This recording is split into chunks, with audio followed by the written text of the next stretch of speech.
పగడాల ప్రవీణ్ గారు అంటారు ఒక మాట, తల్లిదండ్రులు కుమార్తెలను ప్రేమిస్తే ఆ కుమార్తెలు ఎవ్వరి ప్రేమలో పడరట. ఆ తండ్రి దగ్గర తల్లి దగ్గర ప్రేమ దొరికితే వాళ్ళు ఇంకొక ప్రేమ కోసం పరిగెత్తాల్సిన అవసరం ఏముంది?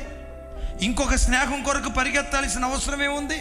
నాకు జంట ఎక్కడ దొరికిద్దా, జత ఎక్కడ దొరికిద్దా, ఇంకో జంట కోసం వెతకాల్సిన అవసరం ఏముంది? కావలసినంత ప్రేమ అమ్మ దగ్గర దొరికింది, కావలసినంత ప్రేమ నాన్న దగ్గర దొరికింది. ఎంత ప్రేమాప్యాయతలు పంచే తల్లిదండ్రులు నాకుంటే ఆడెవడో వచ్చి ప్రేమిస్తానంటవేంటి, ఆడెవడో ప్రేమ పంచుతానంటవేంటి?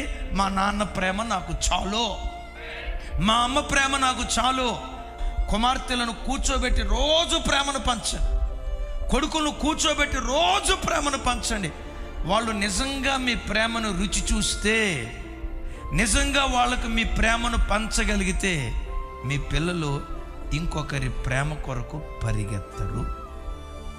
ఈరోజు కుటుంబాలు ఎట్లయిపోయాయంటే, పశువులు కొట్టంలో పశువులు ఉంటాయి చూసారా, ఒకే కొట్టం కింద ఉంటాయి, ఒకే చెత్త తింటాయి, ఒకే కుడితి తాగుతాయి, ఒకటే చెత్త తింటాయి. కానీ ఈ పశువులు ఒకదానితో ఒకటి అస్సలు మాట్లాడుకో.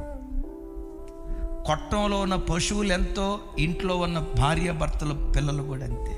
తండ్రి డ్యూటీ నుంచి వస్తాడు, తల్లి డ్యూటీ నుంచి వస్తే, లేకపోతే ఇంట్లో ఉన్నదైనా, అబ్బాయి కాలేజీ నుంచి వస్తాడు, అమ్మాయి కాలేజీ నుంచి వస్తుంది.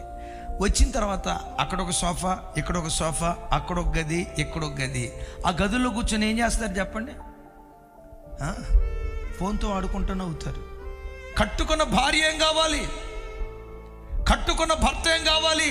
నా భర్త సాయంత్రం ఇంటికి వస్తాడు, ఆయన ప్రేమను పొందుకోవాలి, దగ్గర కూర్చోవాలి, మా నాన్న ఇంట్లో ఉంటాడు, అమ్మా నాన్నల పక్కన కూర్చోవాలని రోజంతా ఎదురు చూసి పిల్లలు ఇంటికి వస్తే, ఆ ఫోన్ నీ కొడుకైతే నీ కొడుకేం కావాలి? ఆ ఫోన్ నీ కూతురు అయితే నీ కూతురేం కావాలి? ఆ ఫోనే నీ భార్య అయితే, ఆ ఫోనే నీ కాపురం అయితే, ఆ ఫోనే నీ భర్త అయితే నీ భర్త ఎవరితో కాపురం చేయాలి? ఈరోజు కుటుంబాలు పతనమైపోయి అక్రమ సంబంధాలకు వెళ్ళటానికి, ప్రేమాద్వామని పరిగెత్తడానికి కారణం ఏంటో తెలుసా? ఫోనే కొడుకు, ఫోనే కూతురు, ఫోనే భార్య, ఫోనే భర్త. ఈరోజు ఒక తీర్మానం చేసుకొని, దేవా, వస్తువులతో కాదు వ్యక్తులతో నేను గడుపుతా. సోషల్ మీడియా దగ్గర నేను కూర్చొని ఇంటికి వచ్చిన తర్వాత, టీవీ దగ్గర కూర్చొని ఇంటికి వచ్చిన తర్వాత, టీవీ దగ్గర కూర్చోటం ఎందుకో? నా కడుపును పుట్టిన నా బిడ్డ ఉన్నాడు, నా బిడ్డతో గడుపుతా, నా కూతురుతో గడుపుతా, నా భార్యతో గడుపుతానని ప్రేమ ఆప్యాయతలకు నిలయమైన కుటుంబాలుగా మన కుటుంబాలను దేవుడు స్థిరపరచునుగాక.